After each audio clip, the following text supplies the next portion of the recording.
Good afternoon. Take us away. What is your reaction to Iran saying earlier today that they're going to release one of the American hikers this weekend? The State Department, I believe, is working to actively confirm with the Swiss government the veracity of those reports. I would point out that, as we have said throughout this process, that these are three innocent children, innocent kids, who committed no crime. All three of whom should be released and released immediately by the Iranian government. If I could switch to next week just a little bit. This week the President had two speeches on the economy. There's a news conference tomorrow where the economy is probably going to be a large part of that. Is the economy theme going to continue? Is the President going to continue the economy, talking about the economy next week also? I think the President has spent more time on the economy than on any issue since he's been here, and I expect that will continue next week. I expect that will be the focus of his opening remarks at tomorrow's press conference and throughout next week as well. Yes, sir. Robert, will the White House reach out directly to Terry Jones and request that the Koran burning not take place? I think there are discussions inside of the government about the possibility of doing that. I don't know that a final decision has been reached on that. If anything does happen, we will certainly keep you up to date and up to speed on who might be called, who might call, and what was said. What kinds of things would be discussed in making that decision? Well, I think, as you've seen General Petraeus, General Odierno, the Secretary of State, and the President all say, this puts the lives of our troops in direct danger. This is a recruiting bonanza for al-Qaeda. And this goes against every one of our values, as the President discussed yesterday. Certainly for those three reasons alone, this is a monumentally terrible idea. I will say, judging from the publicity that this individual is attracting, I doubt it is hard for him to have missed the commander in Afghanistan, the former commander in Iraq, and the commander-in-chief, all discussing the potential impacts of troops that we have deployed throughout the world that are in harm's way protecting the very religious freedoms that we all enjoy. And as the President said yesterday, I think there is no doubt that this should and could be seen as nothing less than a big recruiting bonanza for al-Qaeda. Is one of the options a call from the President himself? I have not necessarily heard that discussed. I think, but again, there are discussions inside the government about what might happen. What is the FBI's role now? Has the President or anyone else in the administration asked the FBI to go in any kind of special security or precautions tomorrow? I have seen reports that the FBI has either met with. I know there are a series of local ordinances that govern burnings in and around this area of Gainesville. I do not know of any special instructions, and I would point you over to the FBI. Why isn't this a hate crime? Well, let me be careful not to label something that hasn't happened yet. Well, I'm wondering, is there anything? But I will say this. Let me tell you this. I think there's no doubt that this is, as you have heard each and every one of folks in this government say, that this is a hateful act. This is an offensive act. The burning of a religious book is something that I think a great many people, and I think you've seen the reaction, the interfaith reaction has been overwhelming on this. I think people of all religions understand the hatefulness of what could transpire. Well, but so is the government response, a worldwide bulletin to travelers to be careful as they travel, and... Well, I think there's no doubt that this is, look, we understand, we've seen what happens when the potential for something like this happens. It is smart for the State Department to caution those that are traveling overseas, and we certainly will continue to take all the necessary precautions to ensure that that Americans that are overseas, and as you've heard General Petraeus and General Odierno say, take the precautions that we need to protect our troops. Yes, sir. You talked about a lot of local ordinances that are being looked at, but is there anything on the federal level legally that's being looked at that could potentially block Dan, it? let me point you over to FBI, because I don't know the answer to that. And my understanding of the local ordinances is mostly through reading. It's not through a briefing or anything like that. The White House is seen as one of its achievements changing the tone of how the Muslim world views the U.S. and in the wake of the president's speech. Do you see something like this as a potential setback to the gains that have been made? Well, I don't think there's any doubt, and I will say this: I think there are very few issues that we have seen unite across a political spectrum in the past couple of years. This is certainly one of them. There have Democrat and Republican have spoken out against this, and I think there's no doubt that this has the potential to set back our ability to keep our soldiers safe, our abilities to keep our country safe, set back efforts to demonstrate that we are, as both this president and the former president said, we are not at war with a religion.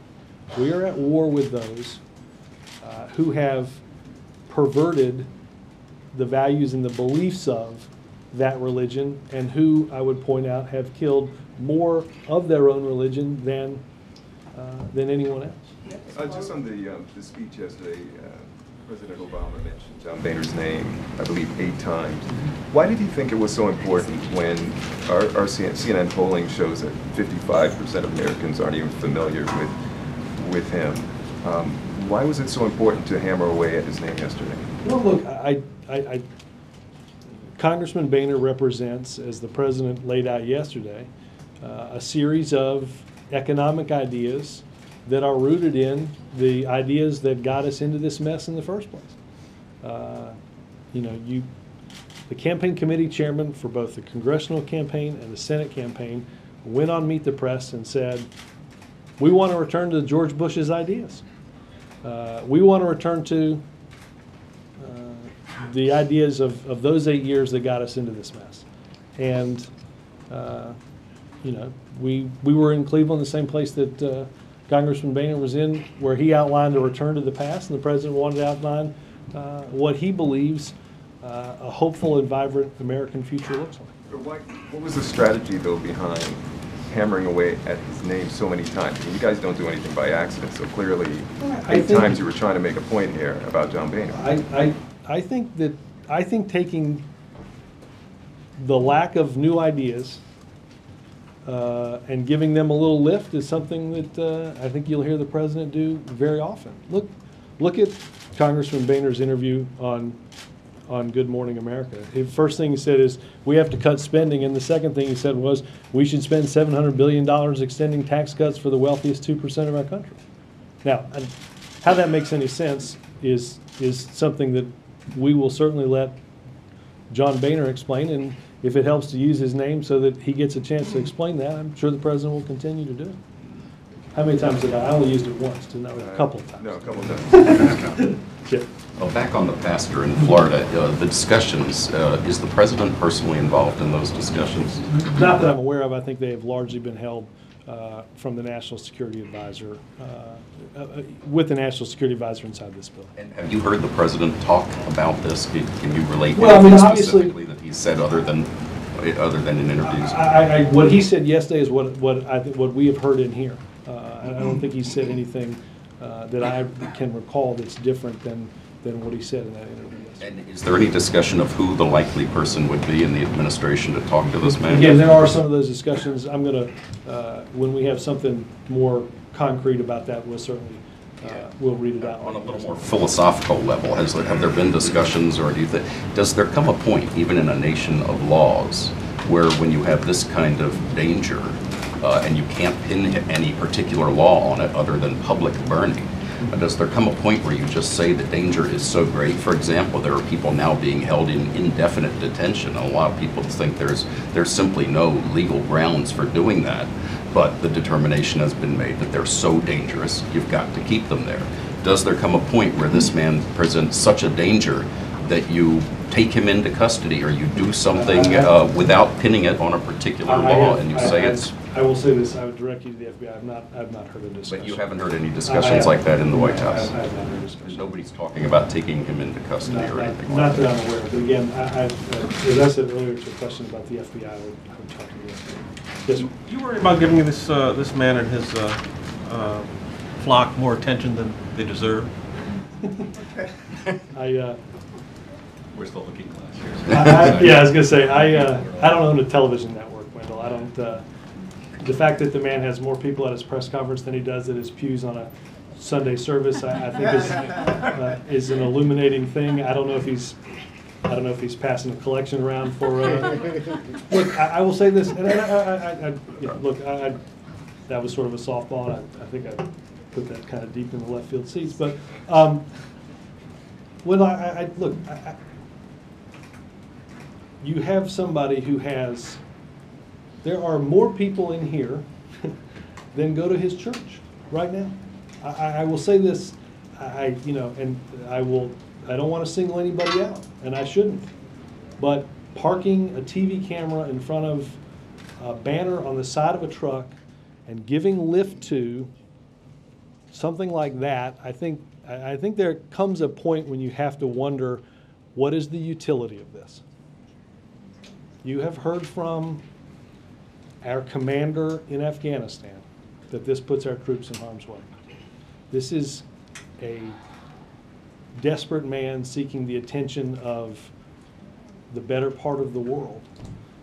I think we would all be served, for the safety of ourselves and for those that protect us each day, to cover something besides him every hour on the hour. Well, who are you blaming there? I'm sorry, go ahead. Him or the media? My simple point on this, Chip, is the question, the utility of parking a television camera in front of that banner for every hour on the hour. I think there's some utility in asking ourselves the question of whether that's the right way to go about it. Do you think he's doing this to On boost Boehner. church attendance? I mean, you said it. I mean, seriously, do you think this was? Do you think this was initially done to bring? I don't know the answer to that. I mean, when you've only got 30, I would guess that it wouldn't take much. But just to be clear, you are pinning a portion of the blame on the media here. No. I just to be fair, I was asked the question. I think it is relevant that there are, as I said, more people at his press conferences than listen to his sermons.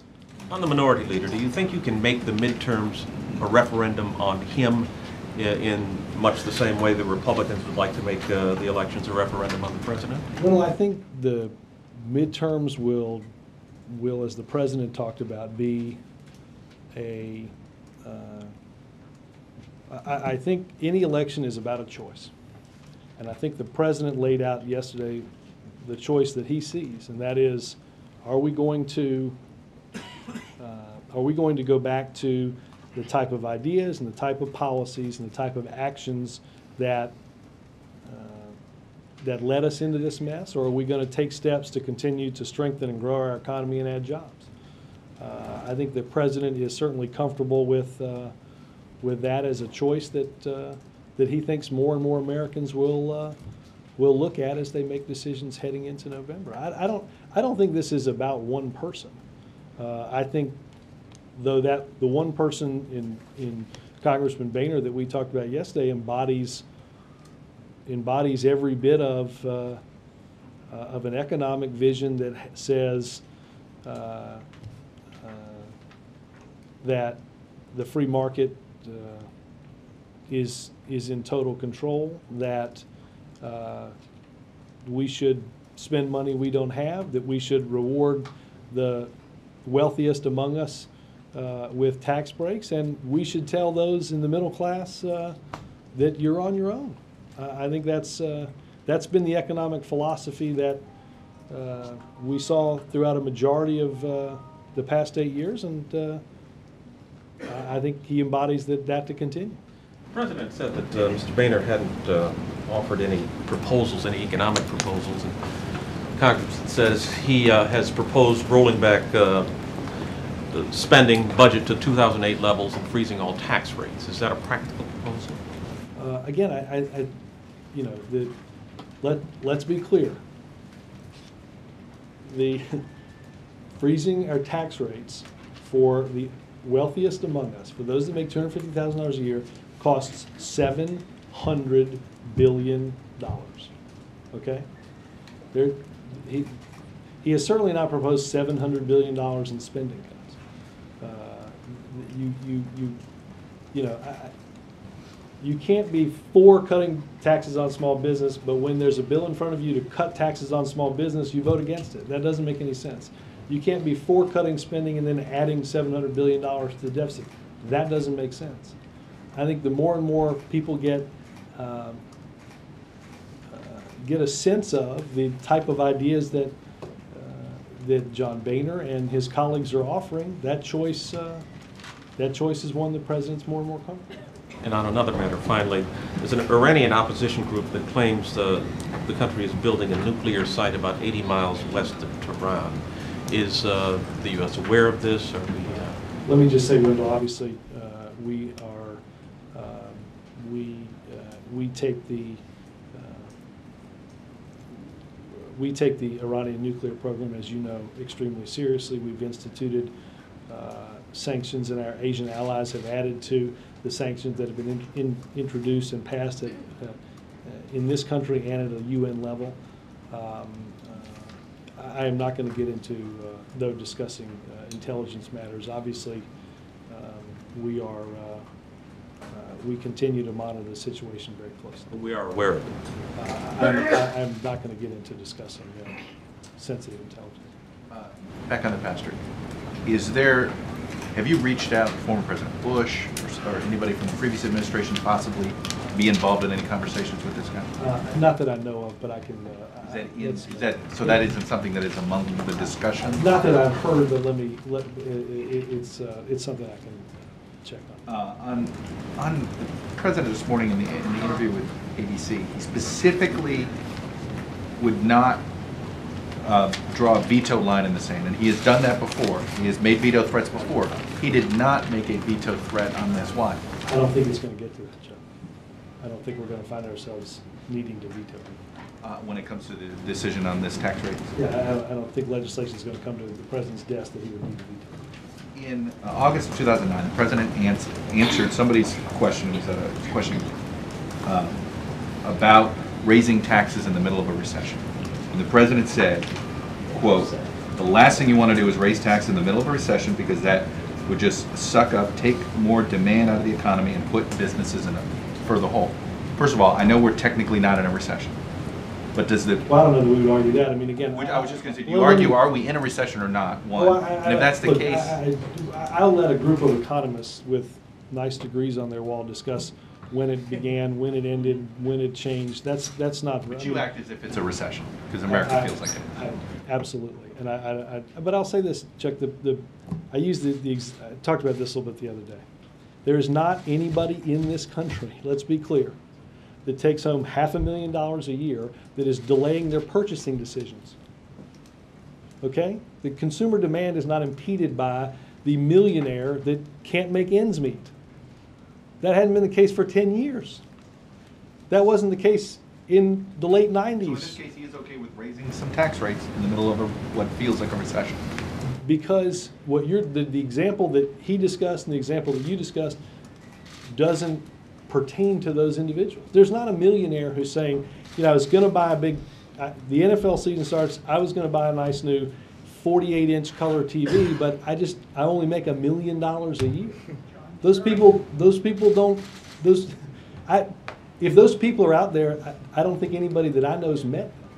Now, there are families of four that make $40,000 a year that are trying to figure out how to pay their power bill, how to send their kid to college, how to make ends meet, how to make their mortgage payment. And they're having to make some tough decisions. And the president strongly believes that the tax cuts for those in the middle class should be, as he said yesterday, permanently extended. But the notion that somehow consumer demand is being driven down by millionaires that somehow can't find enough money to buy and purchase goods, that's just not the case. And what's important, Chuck, is that we are having to make, everyone is having to make decisions about and take into account our fiscal situation. And it does not make any sense to add $700 billion to that already growing debt and deficit by extending tax cuts for those that whose activity is not going to change consumer demand. Is this a line in the sand, or is this part of negotiation? I mean, are you know, since he wouldn't say on the Again, veto, Chuck, right? I don't find ourselves, I do not envision, I don't think it's necessary to veto something that you don't think is ever going to reach your desk at a point in which you'd need to veto. You don't think some sort of compromise where a temporary extension of even the highest tax rate, you don't think that might not reach, that's what's going to reach your desk? I think, no, because the president believes that we simply cannot afford tax cuts for those that didn't need them, that weren't asking for them, and that we can't afford. You just expect this to die in the Senate? No, I think if there's going to be I think a majority of those in Congress believe that we should, as the president does, extend tax cuts for the middle class and let the tax cuts for the wealthiest among us, that we can't afford expire. The president used the example yesterday of Warren Buffett. What's Warren Buffett going to do this tax cut? Going to go buy a bunch of color TVs? No, I understand it. They're But going is to buy this like idea another of house? any temporary, I mean, this idea, because it could be a one-year extension too, that's just off the table, or you just don't think it's coming? I don't think it's coming. I don't think we can afford it. I don't think, as the president said yesterday, a 2-year extension of this tax cut would cost nearly $100 billion. I don't think there is any economist that would tell you that the best way that the government could spend $100 billion to get this economy moving again is to give it to a millionaire. And that's not negotiating, though. What you guys aren't saying, because it sounds like you're saying, well, we'll take the $100 billion and spend it here. Well, if you said to the president, are there better ways to take and use that money? Absolutely. There are many economists that would tell you there are far better ways to use that money. One of the best ways not to use that money is not to spend it 7 times that amount of money on a tax cut for the rich. Yes, ma'am. Robert, thank you. On the New Zealand earthquakes, do you know if President Obama has telephoned or will telephone the New Zealand Prime Minister? And does the U.S. have anything to learn from the way New Zealand handled this quake and the 100 aftershocks? Let me find out from NSC if the president, I don't recall seeing that call, but let me check and get a better answer to the. Do you know if you have the intention of calling him? Let me find that out. Thank you. Robert, are you saying that the government needs the $700 billion more than the people who earned it? I'm saying that we cannot afford $700 billion in tax cuts for millionaires, yes, or billionaires, or multi-billionaires. Absolutely.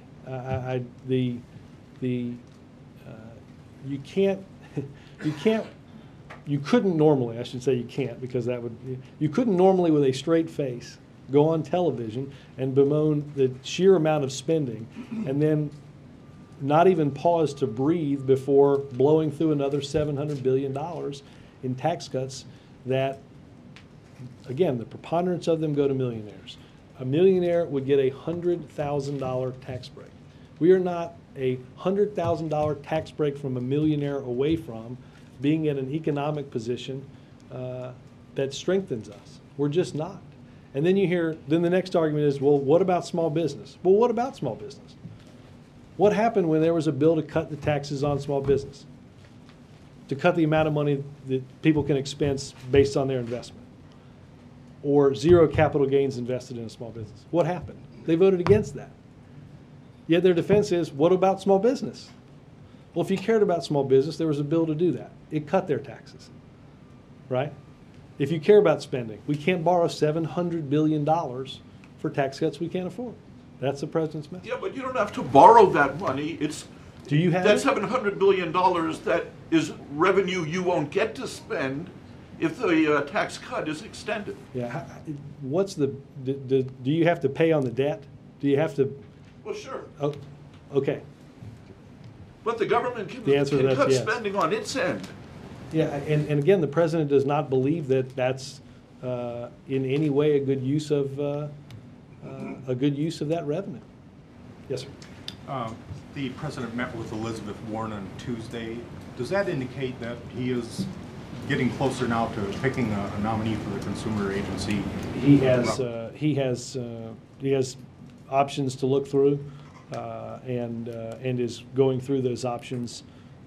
And I anticipate we'll make an announcement. I don't anticipate an announcement in the next couple days, but probably in the not too distant future. Was he? Was he talking with her about heading the agency or helping the administration set up the machinery for the agency? I think we have said on a number of occasions that Elizabeth Warren would be a highly qualified candidate to join this administration to help implement financial reform as it relates to the Consumer Bureau, and that the president and the team were interested in talking to her about it. Is Michael Barr still under consideration? Michael is also among those that the administration is looking at. How many others are there about? I don't know that there's maybe one or two more, but I don't have the exact count in my head. Yes, ma'am. Hi, Mark. This morning, the president on Good Morning America seemed to, practically endorse the chief of staff should he decide to run for mayor of Chicago. Obviously, the president's really popular in Chicago, but doesn't he risk some sort of backlash from voters who might think that he would be sort of telling them who to vote for or coronation? Let me. I talked a little bit about this yesterday. The president said this yesterday, and I would reiterate it. David Axelrod said it, and I'll reiterate that too. I think he believes that that Rahm has the qualities that you need to be a successful mayor. That's his viewpoint. I think that's the viewpoint of people that know Rahm, and I think the president also was pretty clear and that we are focused on a number of tasks at hand. We have a lot of things that we have to get done over the course of the next many weeks, and that's the focus of the chief of staff and the focus of the staff here. Wait a minute, focus of the chief of staff, that means you guys are fully anticipating he is here through November. Look, I'm busy dealing with you guys. I'm not involved in some of these discussions. Chuck, as I said yesterday, I anticipate that he will take some time to make up his mind about what he wants to do in the future, which he can and should do. But I also said this yesterday. When Mayor Daley stepped down, senior staff here begins and ends their day in Rahm's office. Many of you have seen this. There's a little yellow pad, and it's got all these little things on it, and we go one by one through all these little things. That's how our day ended that day. Our day began the next day with that same little yellow pad and all those little things on it. That's the focus of what Rahm Emanuel is doing here. Robert, can we go back to Pastor Jones? Can you tell us, how did the president and the White House first learn of this? Was it from General Petraeus? I don't honestly know the answer to that, whether that was something that we had seen in the newspapers before that or not. Let me go back and try to find an answer somewhere. And the president said on Good Morning America that what Pastor Jones was planning was not representative of America. Isn't it actually very American, the whole idea of freedom of speech, and how are you guys worried at all about how you balance the? Well, look, whether or not the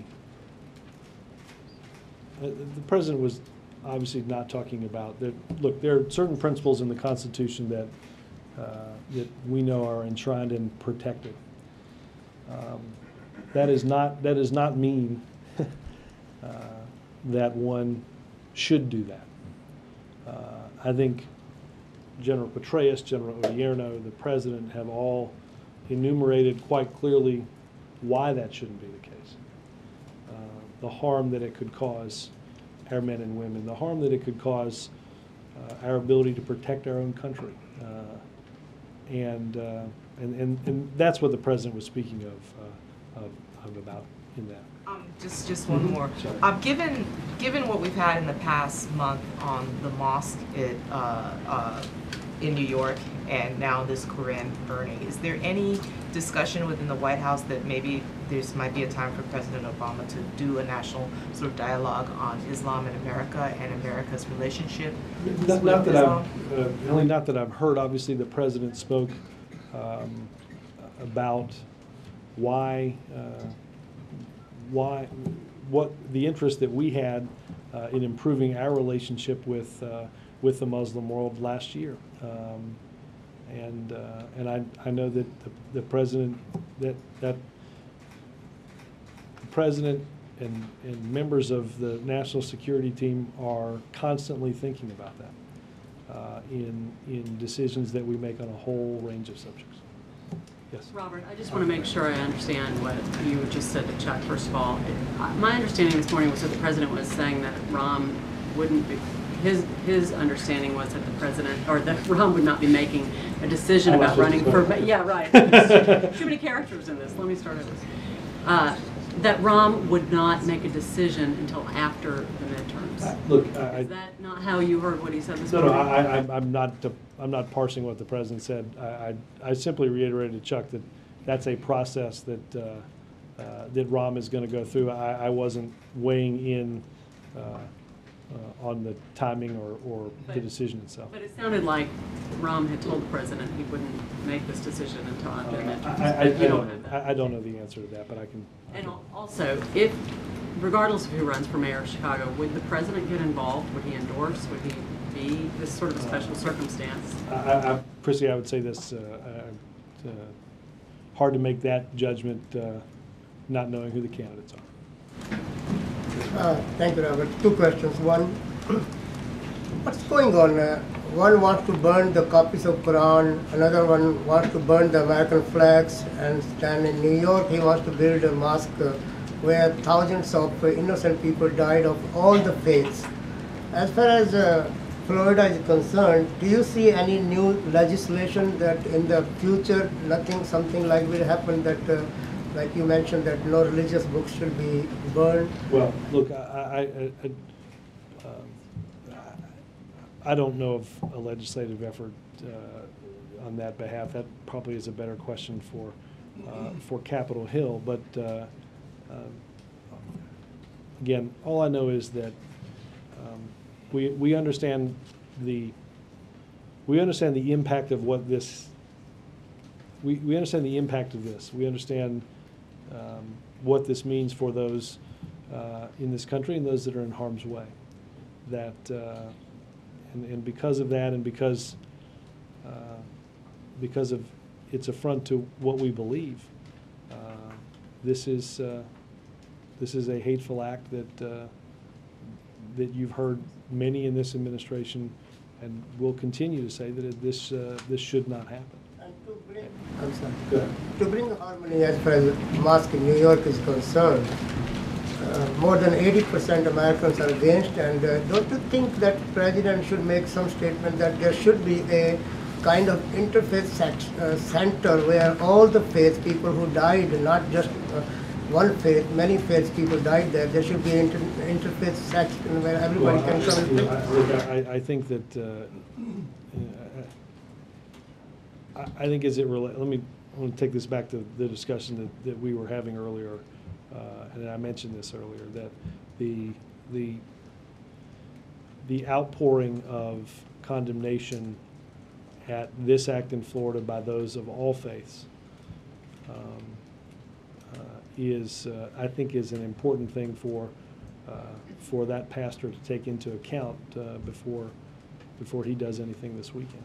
Second, if I may, different Hold on, let topic. me move on here. Ken? Has the president reached out to Senate Republicans during the recess about the small business jobs vote? I don't. I can check and see if the president's made any calls. I know obviously the last time that the bipartisan leadership was here, it was quite a topic of discussion. In needing to and in believing that we had to move this legislation, this important legislation forward. I don't know if he's made any calls since then. Robert, back on Pastor Jones, you said that the State Department has come out with travel advisories in other nations, to other nations, but has anyone from this administration, to include the State Department, reached out in a diplomatic way to try to quell the concerns by the Muslim nations as the potential for this incident Saturday could happen? Again, I don't know exactly what exact steps the State Department has taken as it relates to that, and I'd point you to them. Obviously, I think I hope that the entire world understands that there are those of all faiths, of all political beliefs, that strongly condemn the idea of what this individual is trying to do. I hope that that is a message that comes through much louder and much more clearly than the potentially destructive impact that this act could have. So has POTUS expressed concerns about making any calls or anything? Again, I don't know of particular calls that he's made into Muslim nations. I want to ask you another question on this. Is this a challenge between freedoms and common sense? And do you think, if indeed this does happen and there are pictures of this, it could, as you said, spur or be a rallying cry for the Taliban and Al-Qaeda? But what about homegrown terrorists? Do you think that there's a threat too with that? Sure. I don't think there's any doubt. Because, look, we know that there are those overseas that are trying to recruit those that are here. This is as the president has said and others, this is a recruiting bonanza. And that is certainly one of the specific reasons that this administration, our generals in Iraq and Afghanistan have cited repeatedly as a reason that this not go forward. And the challenge of freedoms and just common sense. Is it a challenge between freedoms and common sense? Look, I think we're all aware of the freedoms that we enjoy in this country, but I think it is anybody's sincere hope. Again, this is a belief shared across the political spectrum, across religious perspective, and that is the harm that this will do, the danger that this puts, the danger with which this puts our men and women in uniform, is one that I and everybody in this administration genuinely hopes that this pastor takes into account before he moves forward with his actions. Yes, ma'am. Could you get back to us on her question? I think you said that whether the president has called leaders of any Muslim nations. I am not aware of any that he has. I will double check, but I think the calls that he's made in the last few days to foreign leaders have largely been around. Anticipation of calls, possibly. Let me check. Largely been around Middle East. Did anyone respond to the Indonesian president's appeal? Well, when someone else in government? Not that I'm aware of. I mean, look, I think that his appeal is a viewpoint shared by those in the administration that have already let the world know where they stand. But if you're talking about reaching out to the pastor, why not reach out to these Muslim nations if the threat is so significant? Well, April, I don't. I think that the world has heard what these generals have said and what the commander-in-chief has said over the past several days in this. I think that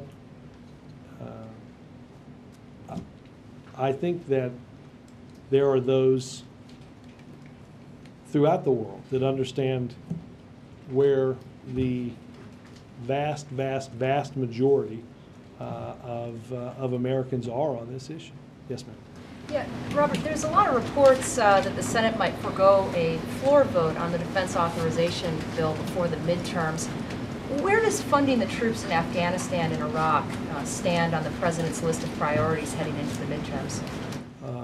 I can check with Legislative Affairs on the notion that there's not going to be a vote on the defense authorization. I don't know the answer to that. Obviously, funding our troops is tremendously important to this president. So the White House wouldn't prefer to see a debate on taxes versus a debate on funding the troops heading into the midterms? I should check on the original premise of your question. I haven't heard that. Obviously, I think I answered that second So, part of the but question. if they could do one or the other, have a tax debate or a funding debate? Well, look, Congress is going to be here longer than 15 minutes. I think there's a lot, judges, appointments, small business bill. There's a lot that can get done over the couple You really think the Senate's weeks. going to get all that done in a month? I am by nature a tremendously optimistic and hopeful person. Yes, sir. Since at least 4 minutes. That's a really good vacation. Yeah, no. Yes, sir. Thank you, Robert. What does the president think in general philosophical terms about what many see as a rise of anti-Islam sentiments in the United States, especially people overseas? And was he surprised how this debate over the mosque or what the pastor says has escalated so quickly? Well, no, look, and I want to separate the two issues because I don't think it makes a lot of sense to combine. I don't think it makes a lot of sense to combine those two issues. So let me speak about these very separately. As it relates to the issue in Florida,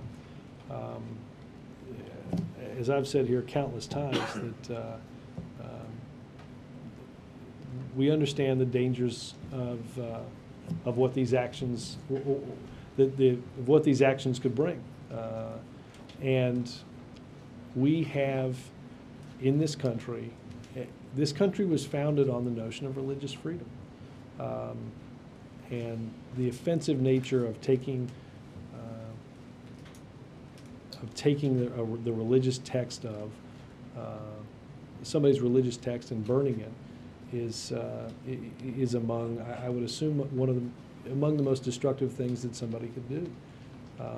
That is not in line with our values. That is not in line with who we are as a people, and I think that's a viewpoint, quite honestly, that is shared by, as I said, the vast majority of people. Look, I think you've heard the president talk about the mosque and understand that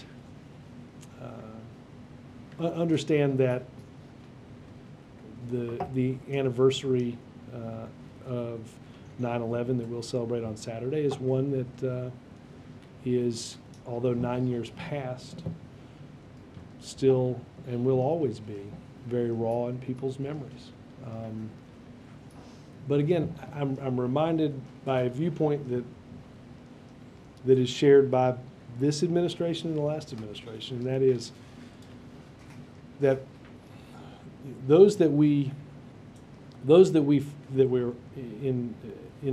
at war with, those that we're fighting we're not fighting with those, we're not fighting with a religion. We are fighting with those that have taken and perverted through their extremist beliefs the religious views of many, that have more than any other religion killed their own.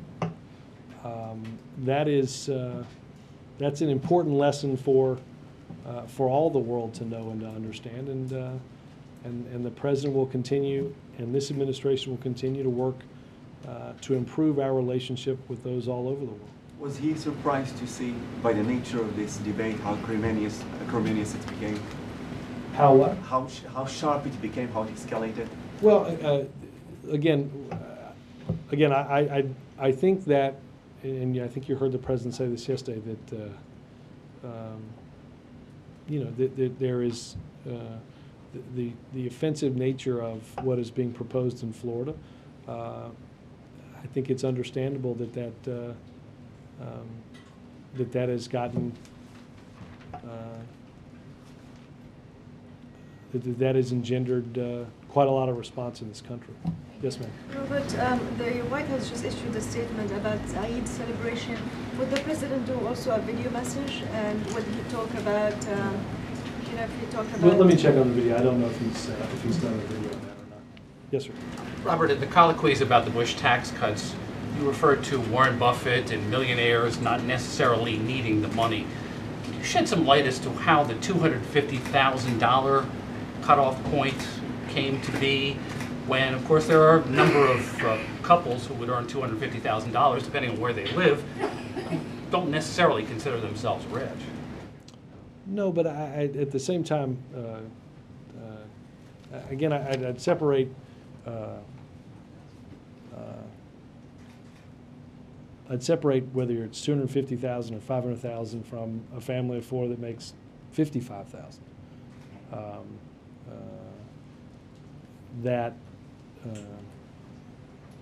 I mean, I think for an individual, it's $200,000. That's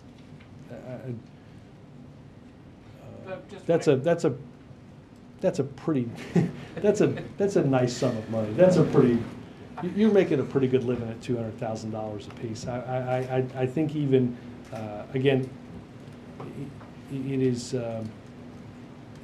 hard. It's sort of hard to picture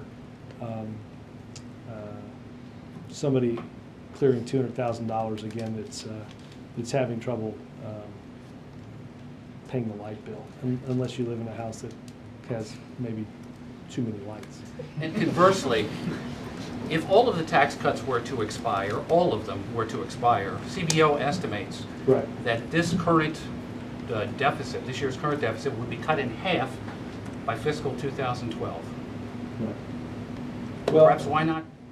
Because I do believe that the president, well, I know the president believes that taking that family of four that makes $50,000 or $55,000 a year, taking that tax cut away, that's a couple of $1,000s out of their pocket at a time in which, and let's be clear, they have been struggling for a long time. This is, look, I get that some on Wall Street got a little banged up in September of 2008 when the financial crisis hit. But a lot of those guys, even in the current environment, have done quite well. But if you look at, you heard the president talk about this yesterday, job creation and income generation hasn't just fallen or stagnated since September of 2008. It's been in that direction for 8 or 10 years. That's why when we say we didn't get into this mess overnight, that's part of what we're talking about. So again, look, you could, as you mentioned, wipe away a significant portion of that deficit by letting everything expire. The president, though, believes that those tax cuts for the middle class are important, particularly at a time in which we are faced with such economic uncertainty in the middle class. Ken? Robert, just to help us with our curtain raisers, can you talk a little bit about the decision-making that went into the timing of this press conference tomorrow? How long it's been in the works and why now?